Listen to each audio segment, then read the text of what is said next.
आदाब नाजरीन, Saiyaara news TV में आपका खैर मकदम है। आइए देखते हैं कुछ अहम खबरें। SC, SC, BC मुस्लिम फ्रंट और MPJ की जानिब से वक्फ तरमीम बिल के खिलाफ गोल मेज कॉन्फ्रेंस का इनेकाद किया गया। इस अजलास में कायदीन ने शिरकत की। देखिए इसी के साथ तफसीली रिपोर्ट।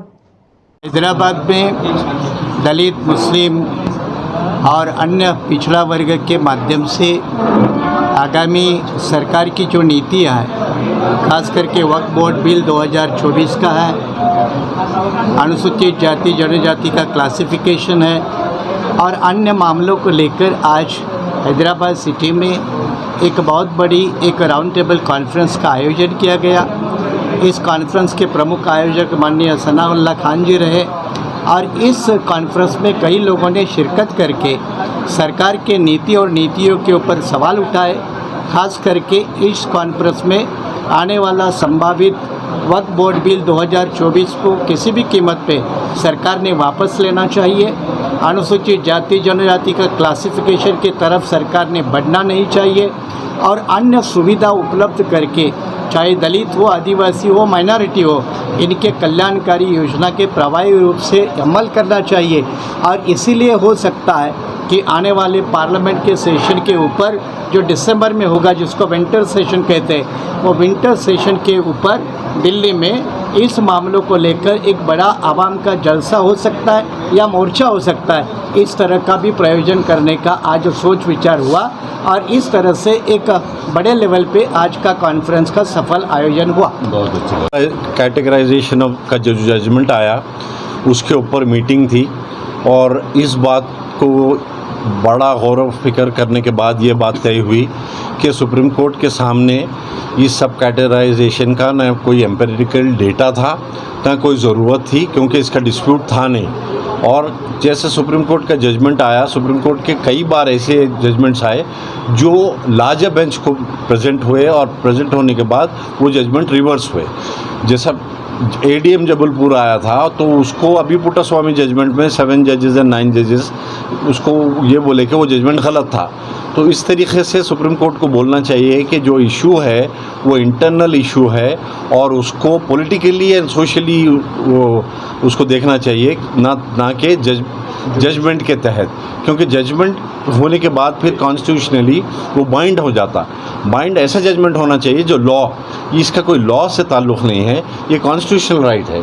तो कॉन्स्टिट्यूशनल राइट तो पहले से था, इसी वजह से ये तय हुआ कि सुप्रीम कोर्ट को जाया जाए, फिर से बोला जाए कि जजमेंट गलत है, लार्जर बेंच के ऊपर उसको करेक्ट कीजिए।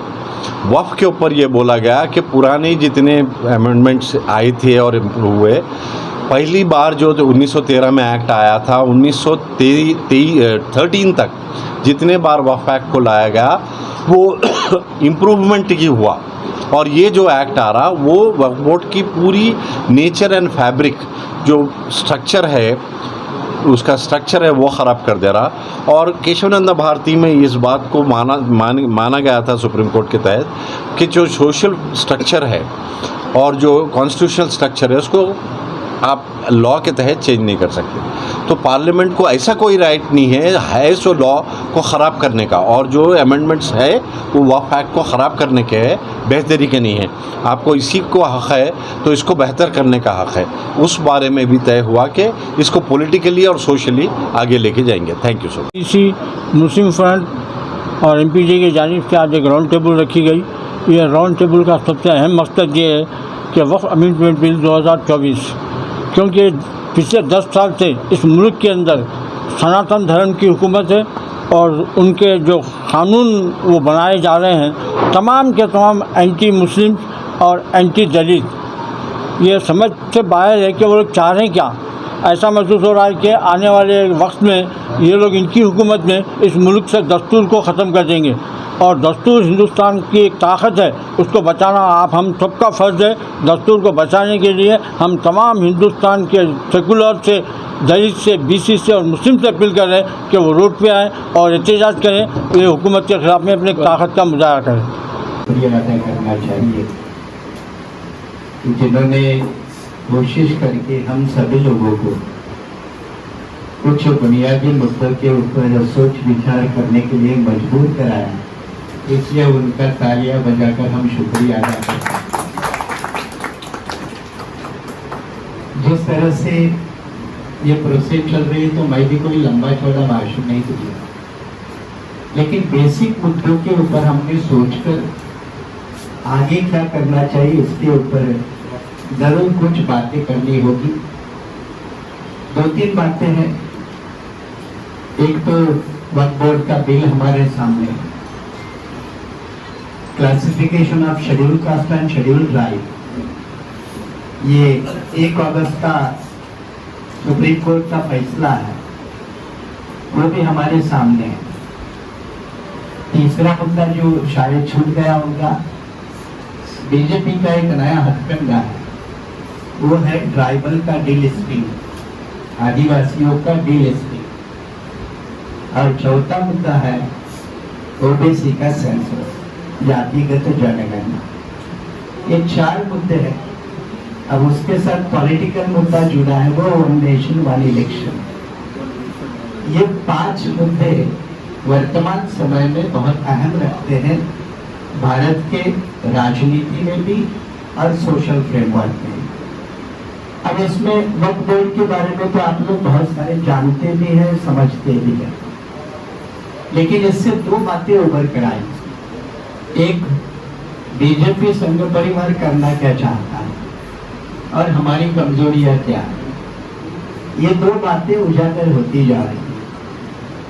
जो साथियों को मैं सुन रहा था, खुद भी वक्फ बोर्ड के मामले में सारे संतुष्ट नहीं है, ये भी सच्चाई है, सारे सच्चाई है। महाराष्ट्र में भी परसों मुस्लिम जिमखाना में इसमें सब्जेक्ट को लेकर बड़ी मीटिंग हुई, क्योंकि ये जॉइंट कमेटी आई थी, वहाँ काफी उसका विरोध भी हुआ। तो कुछ अंदरूनी बातें भी है, अपनी बातें भी है, लेकिन एक बात बड़े तौर पर हमें समझना चाहिए, वो ये है कि संघ परिवार और बीजेपी ये इस समाज के ऊपर, और जब समाज कह रहे तो सारे लोग, इसमें मुस्लिम भी आएगा, दलित भी आएगा, आदिवासी भी आएगा, सारे, तो इनको वो रेगुलेट करना चाहती है, कंट्रोल करना चाहती है।